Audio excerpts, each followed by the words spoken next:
let me bring in our guest, Marjorie Steele. Thank you very much for joining. I really appreciate it. You're from, is it the west side of the state? That's right. Thank you so much for having me, Dave. Yeah, I'm out from Big Rapids here on the west side of the state. In Big Rapids, we hear a lot about going on with megasites and so forth, but Yeah. and I may be asking some questions that, as some people say, are stupid questions, but very basic to try to understand what we're talking about. And I know we have a lot of new people watching in the comments, so I might throw a comment from a viewer at you. Yeah, that's great. What is, in your definition, what is a megasite? Oh, sure. Well, we can actually debate a bit about this. The state Yeah. has been formalizing its definition of megasites, I think partially just to try to unqualify a few of the sites from being megasites. So I believe the technical definition that the state is using is a site that is 500 acres or more that is slated for heavy industrial development. Specifically, what we're looking at here in Michigan are a lot of EV battery megasites and semiconductor megasites. Now, in the case of a lot of these larger sites, such as Marshall, Bondy, Eagle, we're actually looking at campuses, which sounds fun and educational. But actually, what we're talking about is a massive, more than 1,000 acre site that will contain multiple plants within the same site. Wow. Okay. Well, that's what they are. And I'm going to give little people on your background. Is this something you've always been interested in? I know you've dabbled in a lot of different things, but why has your attention drawn to this in the past year or a couple of years? Sure. Well, I was actually studying for a higher degree when all of this hit out here. I was mid-career transition. And it sounds a little bit snarky, but the simplest way to put it is that I like drinking water.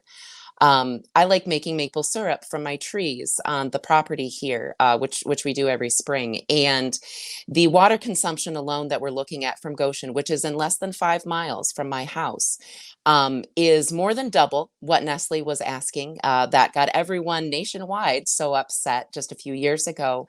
And, folks, we're within 30 miles of that site, and folks within the area have already begun to see some of their wells and their ponds dry up just from the Nestle site, which again is drawing less than half of the water that Goshen would.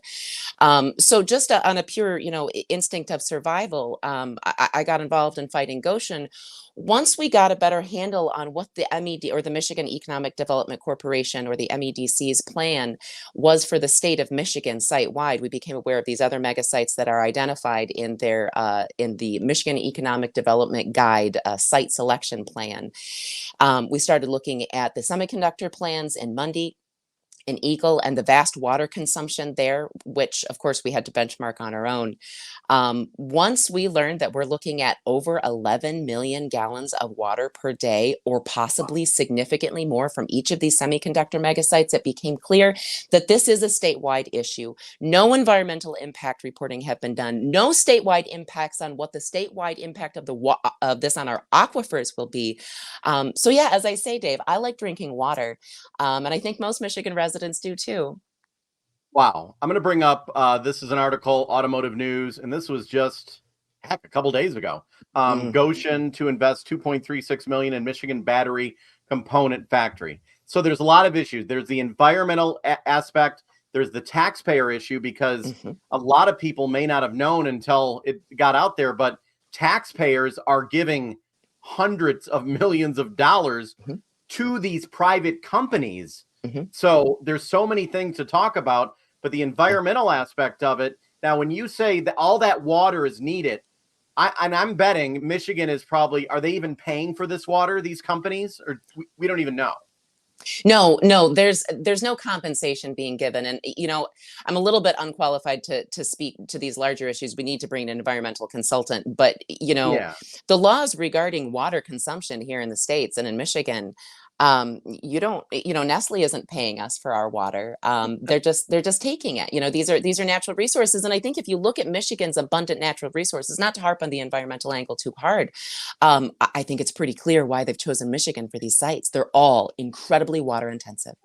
Yeah. So when I don't know a lot about manufacturing a battery, but a battery plant, I do know with batteries and also with chips, you need a lot of water. So the water goes into the plant and it does whatever it does, but then it has to come out at some point. Right. Correct? Exactly. Exactly. So to get into a little bit more into the nuances of what the water is used for without getting too egg-headed. Yeah. Um, and this is basically the same with semiconductor and with EV batteries. Obviously, they're very different, but we're looking at two different categories of water usage: the water that is washing and rinsing these components, and then water that's used for heating and cooling. Now, the water that's used for heating and cooling obviously is less exposure to particulates, but it's definitely not going to have no exposure to particulates. That water that is washing those components, in the case of semiconductors, that has to be ultra purified.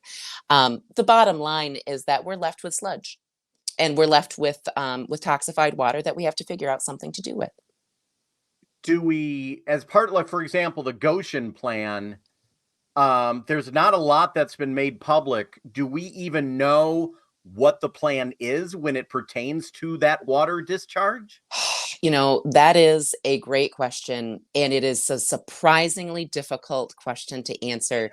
And I promise you that I won't go into the environmental weeds the entire time. But just to be clear, we're looking at lithium carbonate, manganese, cobalt, iron phosphate, highly toxic chemicals going into the water. And there's actually been a great deal of debate because these types of industrial facilities, by federal guidelines, fall under the National Pollutant Discharge Elimination System, or the NPDES, which is federally regulated. Now, because there is federal oversight on facilities that require NPDES, things like an EIS, or an environmental impact statement, should be prompted. However, the problem that we're running into, so in short, there's entire wastewater discharge processing facilities that are required to process these. They're not nearly as regulated as they should be. But the point is, we have been pressing the EPA, which would be federal regulation in this case. We have been pressing the EPA to know how they're going to enforce those NPDES, where's the permitting process for this, and most importantly, where's the federal oversight.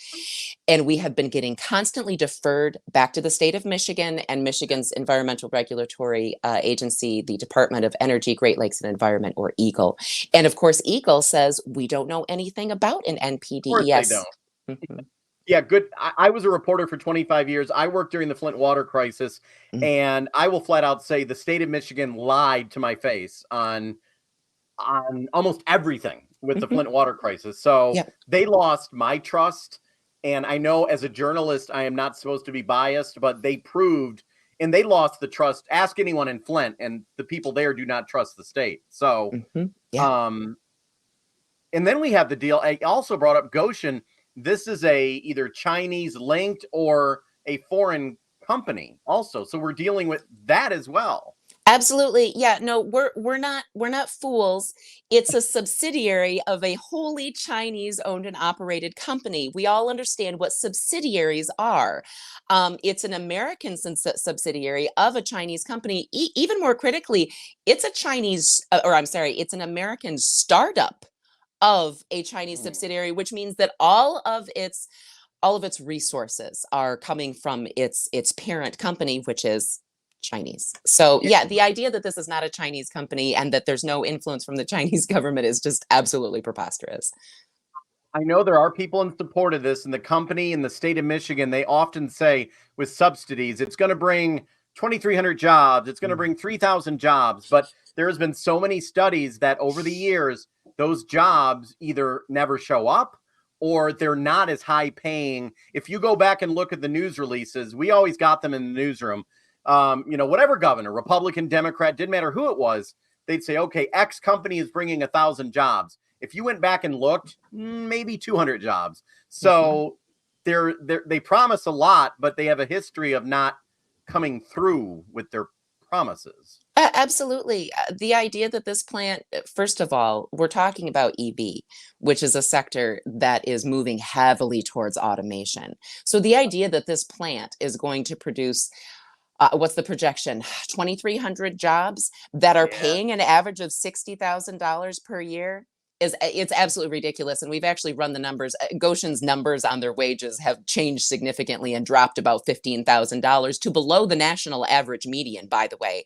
Wow. So yeah, and exactly as you point out, they're empty promises. They're not held to them.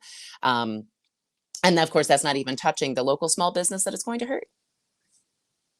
Yeah, exactly. So that's Goshen. And then you just mentioned EVs, and a lot of automakers are stopping or ramping down their production because Americans are not buying them like they thought. Mhm. So I don't know what that role would play in any of this, but and you're not saying, or maybe I don't think I'm hearing that you're anti-business, but you just want transparency at least. I mean, the people in that community, the people, farmers, the people who they should be totally, they should know what's going on. This is actually an area where we believe that the law has been roundly violated. And, I wouldn't, let me just put it this way. Expect to see a round of lawsuits suing specifically over this, because all of these state funding mechanisms, all of these, anytime you're working with taxpayer dollars to fund things like this, there is honestly, even if you're not, and I've actually worked in the development industry, on the subsidy side of things. So I've worked in industry on this. Even when you're not getting subsidies, you have to get some kind of buy-in from the local community. It is legally required with the CIP grant, the SOAR funding, and there has been none. Furthermore, and I know that Big Rapids is not alone in this. Marshall's officials have been lying to the state legislator. This has been happening across the state. We watched our township supervisor and our county chair lie to the Senate Appropriations Committee and say that they had received 90% community support when no polls went out whatsoever. Yeah, it's easy to make up that. But you would think, and I'm trying to be optimistic, you would want the support of the community, but that's a whole other thing. In the Goshen deal, has there been non-disclosure? Is it agreements? Has it been very quiet, like Mundy Township? Have officials signed NDAs and so forth? Do we know? I'm hesitant to answer this We definitively don't simply know. because I lack receipts. There has Okay. been strong implication and some evidence that there have been a lot of NDAs with our township folk and possibly with our county folk. Now, this has absolutely been the case in Marshall, in Mundy Township, Yeah. and in several other places. Okay. Someone just said in the comments, this I'm gonna laugh, but they don't know. I don't know if they're someone named Cindy. Cindy, are you in Michigan? She says FOIA, the governor's office, between her office and the Chinese companies. Well, you probably know this, but I do as well. The governor's office legally is not FOIA-able in Michigan. We as the public, journalists, none of us can FOIA the governor or the lawmakers in Michigan, which is ridiculous. Cute, right? Yeah. So I think it's us in Massachusetts are the only places that are like that. And so, no, it's and in the MEDC, good luck foiling them too, because that's a whole. Oh yeah, fun little bit about that. The MEDC has been throwing huge money and charges at us as a way of blocking that. I think Michigan Confidential, I think FOIA'd the MEDC for their development agreement with Goshen, and were slapped with a almost $60,000 bill for the paperwork processing. So that's another way that regulatory agencies and these economic development corporations avoid FOIAs. People don't know that, the average people, and that's why I'm doing kind of what I'm doing. I remember Flint water crisis asking for two documents for something, and the state wanted to charge $10,000, and Mhm. that's how they. Yeah, they need to rewrite the entire system. But that's a whole other issue. It is. And another person wrote in the comments, "Well, they have to pay for their water. Why shouldn't the company?" And the person that wrote this is right. We all have water bills. Company should have to pay for the water. Yeah, some kind of compensation. Of course, I mean, Oh. not to go too hippie on you, Dave, but um, I agree with a lot of Indigenous American philosophy on this. How can you own the air? How can you own the water? That's my personal sentiment. I think they're, yeah, I think that and they're more concerned in the comments about the environment with the water too, that we don't know what's going to happen. So is all of this part of Governor Whitmer and lawmakers wanting Michigan to be at the forefront of EV and chip manufacturing? Is that why this is all happening? That they're hoping to lead the nation in this? This is the new manufacturing 4.0, baby. A century ago, we invested in automotive as we know it, and now we're reinventing ourselves. And we're going to go ahead and colonize and destroy all the remaining wild spaces, wetlands, and forest in the rural areas of Michigan to do it. Well, and that's another show about how there's legislation that Senate just passed about they want clean energy by 2040, but you could see windmills and Clean on energy. Mhm. well, yeah, and Mhm. what and taking local control away from now. I don't for those of you who do not know, it's also going through the legislature that when it comes to, for example, solar farms or so forth, it could end up being in the hands of the state instead of local. Does that have any impact on these megasites, I wonder? We don't know. There's been a bit of debate about that. My understanding is that these bills, I believe, actually initially had these EV megasites packaged into them, but they carved them back. My understanding is that the Senate and the House bills, which are both identical, basically identical, are specifically addressing utility scale wind and solar. But they're all part of the same package because these insane toxic wind turbine and solar fields are part of what is supposed to be powering these EV batteries with clean energy. Of course, we have to destroy our farmlands and wetlands and our aquifers and our carbon capturing farmland and trees in order to do so. True. So Um, wow. Okay, so we have at least how many? We have four megas in the state. Four, one, two, three, maybe four or five going in. it's Now so it's Monday. it's it's the main five, and then we have a couple of expansions as well.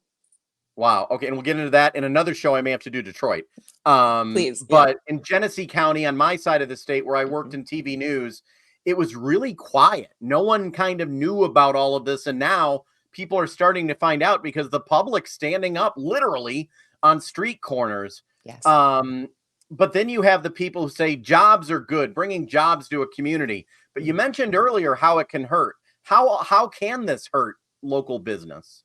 Oh, any number of ways, Yeah. so well, I guess the simplest way to answer that would be to say, let's take a trip down to West Virginia and let's ask those coal mining towns how being a company town for coal companies has worked out for them and Yeah. worked out for their small business economies. The other thing that I forgot to mention about these allegedly good jobs, I think that we need to qualify them not just in terms of wages, but also quality of life. These EV battery and semiconductor plants have been shown by scientific studies to cause cancer, respiratory illnesses, birth defects. These are not good jobs. Wow. Yeah, a lot of people with questions a lot about EVs and so forth about what a battery when the batteries go bad, what do you do with them? And that's a whole other thing Yes, it that is. I just learned recently that solar panels, they don't last forever, maybe. And then when they go bad, where do you put them? And is that you throw them in a landfill and what? Pretty much that's where they're going now. There's all sorts of companies on LinkedIn that love to boast about their innovative recycling programs, but if you look to see if any of these are actually to scale, they're not, and they don't have the capacity to be. And furthermore, if we're actually caring about carbon capture, since that's where all of this is coming from, these recycling processes release an enormous amount of carbon into the atmosphere. Okay, so the megasites now, there's a lot of private behind the scenes wheeling and dealing being done in Mundy Township where that's happening. Could it be possible that just randomly one day all the paperwork will be signed and we're like, here we go, it's official without anyone ever really having a say in it? That's what they're worried about. That one day it's just, hey, here you go, it's done. Mhm. Yep. Well, I think that's definitely the concern, and what I'll say is that's happened a lot already, right? Like Mundy Township Supervisor, just like our local Green Charter Township Supervisor over here on the west side of the state, began entering into these agreements, began having conversations with the MEDC, and in some cases even signed development agreements. As is the case up here. Now, Mundy can't say that Mundy Township hasn't signed a development agreement because it doesn't have an official developer yet, not at least one that it's disclosing. So that's the real fear, that they're going to pull a fast one on us. However, two things to that. Um, in development, it's never over. It's not even over until there's, it's not even not over until there's shovels in the ground. It's not over until the facility is fully open and operational. So no, it's never over. It's never too late. But furthermore, and I think more importantly, the window of opportunity for these townships and for these local economic development corporations and for the MEDC by extension to pull a fast one on local communities is rapidly closing, and I believe has actually closed because, as you've noted, people are paying attention now. And I'm friends with people, and some lawyers, and there's been people filing freedom of information requests to try to get non-disclosure agreements and so forth from Mundy Township. I talked to the township manager, and Ooh. he said they're not violating, and they are violating the law. I've talked to several lawyers. They're trying to drag it out. They're not giving the information, and according to the lawyers I've talked to, they are not.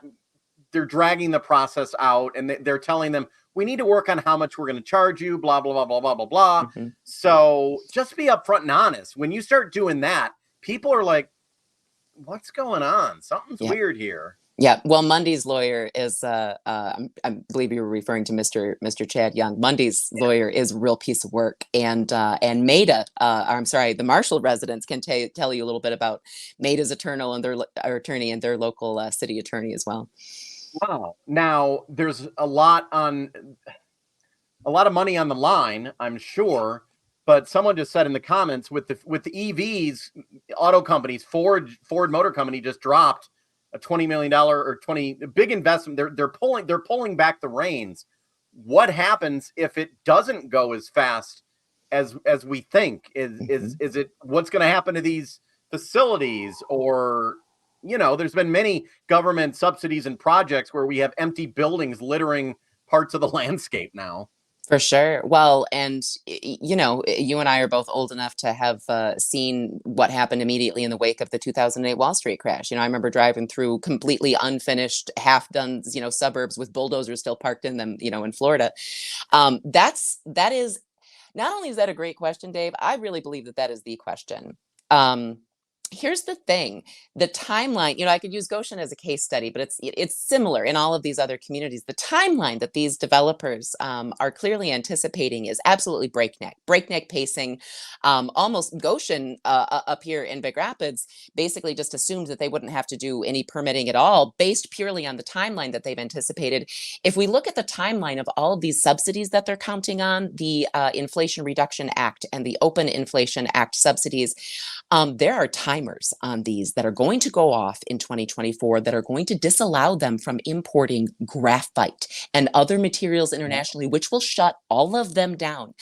Furthermore, based on the permitting requirements, and again, I'm using Goshen as a case study, but we're looking very, very similar issues across the state. Goshen's not going to be able to have their permits in hand for another 2 years. At the soonest, which means that they're not going to be able to put shovels in the ground for another 2 years. By then, the MEDC's clawbacks for that SOAR funding and those CIP grants will begin to kick in, and all of those sweet IRA subsidies will have dried up. So I'm going to sound like a conspiracy theorist here, and I encourage you and anyone else listening to do your own research, but it certainly would appear that there is a very real likelihood that the folks at the very top level decision making here who are pushing these plants know that they're not going to get off the ground in time to open, let alone make any money. And they're pushing them anyway because they're going to short the market because they know that they can make money on the way down. Just like what happened in 2008. Yeah. And we're talking about a lot of taxpayer money. And Billions. I always say that taxpayer money because when I was working in TV news, we would get news releases that said, ex-congressman announces $100 million for this community. But it's your money. It's not just out of thin air. Yep. And the Goshen, wasn't it $700 million between state and local and subsidies, that hundreds of millions of dollars of taxpayer money that's being thrown at this company? I want to say between the 30-year tax abatement and between the $175 million in cash upfront SOAR funding, I believe the figure is $715 million. It's even bigger. It's even bigger for Marshall. Yeah, no, we're looking at billions in Michigan taxpayer dollars being used for these with no consent, with no community input, and with no science. This EV plan, it defies the laws of physics, literally. And I think that's what upsets whether you're a Democrat, a Republican, an independent, and you describe yourself as a green independent. I describe myself as someone independent at times, lean a little more conservative, but I'll piss off every side. I don't care. Love it. Love it. Yeah, it's about the truth. And the fact that you tell someone, like meet someone in a restaurant and say, do you want 750 million of your taxpayers going to a private company? And they're like, and a lot of them, they don't know that stuff happens because you don't hear it in the media as much, or it's celebrated. Oh, we're giving, or the congressman blank is giving Goshen 700 million. The congressman ain't giving them. It's your money that's going to them. Yeah, we've had this conversation a lot locally with legislators and with our local township. They're talking about, oh, their investment. Well, their money. I'm not. Well, the company's going to pay for it. We're like, we're going to pay for it. That's our money. Yeah. Is that, and they say, what do they argue? Is that the only way to get companies to come to Michigan? Is that why, you have other states that are like, I was just in Tennessee recently. They're booming like crazy. And I don't know if they're offering that. I don't know. I just, that's a good question. The justifications for violating the most basic laws of the free market are, they're wide and varied, aren't they? Honestly, perhaps one of the most concerning trends I've seen in all of this is that it seems that the powers that be, many of them aren't even trying to justify violating free market anymore. They're not even pretending that they're operating within a free market. Well, in Michigan, Democratic control, it's kind of like they have the governor's office, they have the House, they have the Senate. So to hell with it. We're gonna do what we want. In a way, I would like it if the government was in a standstill at times, like nothing it could would get done. it would be better. Yeah, no, I have been outright referring to them as colonists because, and I stand by that by definition. Did you grow up in Michigan your whole life? Have you been here your whole life? So I'm a boomerang, born and raised in Big Rapids. I went to school out at Western Washington University out in Washington State, and I boomeranged back to Grand Rapids, which is just an hour south of Big Rapids, in 2007. So I've been in Michigan almost all my life. Okay. Are you and I was saying this is a Michigan issue, but I'm learning so much about the politics and so forth, and a lot of people are asking, what can they do? The average person. You said it's not too late. It feels like more people are growing. Mundy Township, they've been having literally protests on the side of the road. They've been getting some media coverage. What can people do? Is it literally call your lawmakers or write a letter? What can people do to try to make a difference? What have you seen in the past that can help? That's it really is the question, isn't it? So in short, all of the things that you can do within reason without hurting your mental or physical health. And I really can't emphasize that last part enough. You got to put on your own oxygen mask. Yes, call your legislators. Absolutely. Call them every week. Call other people's legislators. Call committees. Email them. Go through. You do a phone call and then an email follow up. Make sure that they call you back. That's great. That is not where you should stop. Mundy's, let's see, the Genesee County Coalition for Clean Water has been doing an amazing job getting out there in the streets. Marshall residents are out there in the streets at Fountain Circle protesting twice a week, and that has maintained visibility. I myself have been a lone protester with my little handwritten sign at plenty of places in Big Rapids, at key intersections, at key times. And I even, there's our local mega church here that some of our, local folk go to, that I go and show up at on some Sunday mornings, which some people consider gauche, but I consider it an exercising of my free speech.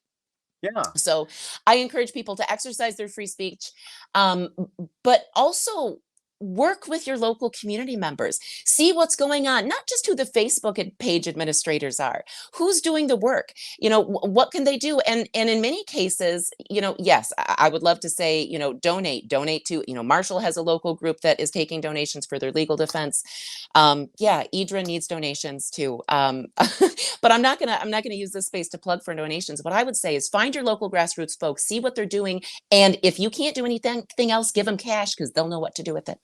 Yeah, and because in these companies, communities, they know how expensive FOIA and attorneys are, Yes. and many of them may be banking on the fact that the average citizen doesn't have enough money. But if you get together, yeah, you can Hmm. help. So if you're interested, I'll say it financially to help out what you can, and to Hmm. continue to talk about it. I think the more we talk about it, the Yes. better. Yes. Is that somewhat the advice when you spoke in Mundy Township? Did you speak to the township board, or were the supporters? What was your role there when you spoke?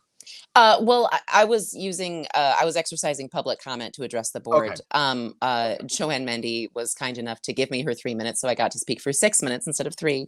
Okay. But I also, obviously hung out with the Mundy Township residents as much as I could, and have been, collaborating with them as much as I can. And that's the real power of this, right?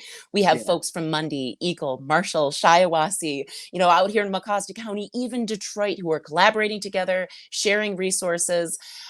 It's in energy and information. It's honestly, it's a silver lining. I am reminded of how incredibly proud I am of my Michigan neighbors, and of why I am so, so grateful that this is my home state. Gotcha. Well, I have a feeling I'm gonna have you on again. I want to talk about Detroit in the future because Detroit's not immune to any of this. They are in, let me put it this way. I've had it described to me by residents of Detroit who had an odd sense of, well, I found it odd sense of urgency in trying to explain what's going on in Detroit to the rest of us.